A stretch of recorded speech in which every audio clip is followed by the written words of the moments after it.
Take a look at Sheena by Rene of Paris in the Orchid collection today. We're going to talk about all the details and the colors while we get some fresh air. I was sent this wig by Wig Studio One. You can find it there too. All you have to do is drop below the video, expand the description box. I'll attach a direct product link there as always. If you click on that link, it'll take you right out to their site. You can see all of the colors and the pricing. We invite your questions. If you have any questions for us, please reach out to support@wigstudio1.com, and don't forget to visit our private Facebook group. There's thousands of members in there sharing all about their wigs and toppers. You're gonna love it. Sheena's a part of the Orchid collection by Rene of Paris. Now, I feel like this bob right here isn't your typical boring bob, your basic bob. This bob plays it smart. It's sleek and it's modern, and it has a ton of beautiful features. It's feathery, it's silky. This is non-heat friendly fiber, so you'll see that it has this beautiful natural movement to it. The density is fairly light all over, and it has a soft silhouette and a pronounced angle. The layering is very strategic, especially around the face. So you'll see that there's a slight wave to it.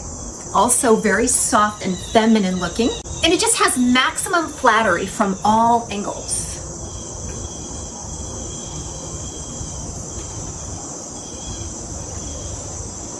So let's take a look at these layers.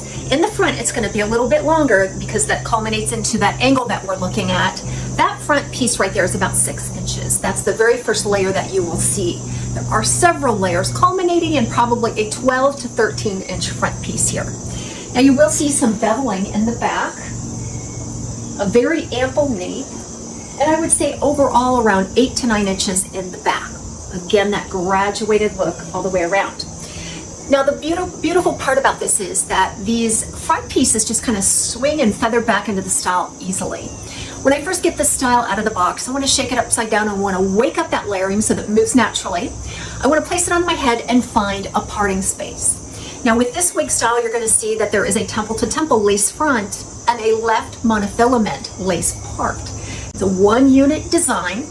And so let's get up close real quick. I feel like this lace front is done very well considering the collection that it comes from. I think the price tag also reflects that these are a little bit more pricier than some of the non-monofilament type wigs in that particular collection, but it's very fine. Look at that grid, a nice fine knotting process there.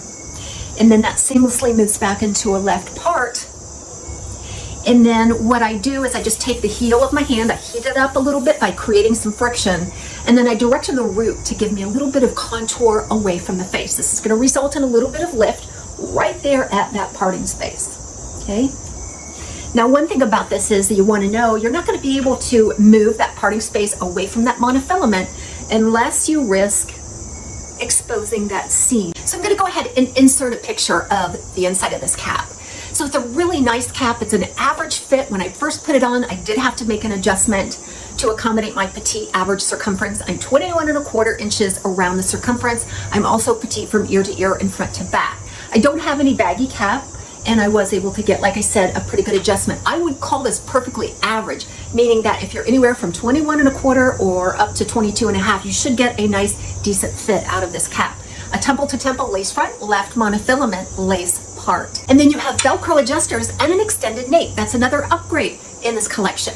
I feel like the cap is really comfortable to wear also. This is a really lightweight wig style. A couple of things going on here. We talked about these fibers. Look how fine and silky they are. And they move so naturally to bring out the layering without getting too heavy in its density. The more I fiddle with this, the more I love it. Because the more you rake your hands back through, you can separate that layering in any way you want. It's really fun to work with. Now, coupled with the fact that there's very little permatease. Now, when I say that, I often mean it's just the right amount of permatease in all of the right places, right? Only time that I'm getting into that soft, pillowy, kind of spongy type permatease is in the back at the nape. And again, that lends to that soft beveled look there. Let's talk about this color, Snowy Peach R. I wasn't expecting to like it. I don't like it. I love it.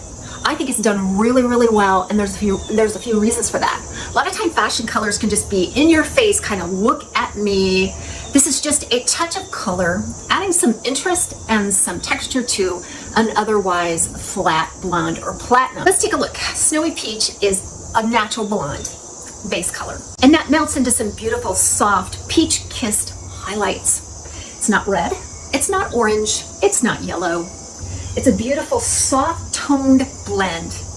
Now, what's remarkable about this, and I talked about this melting effect, is because that natural blonde root, it's not your typical rooted blonde that has a dark root. You really can't see or comprehend that contrast.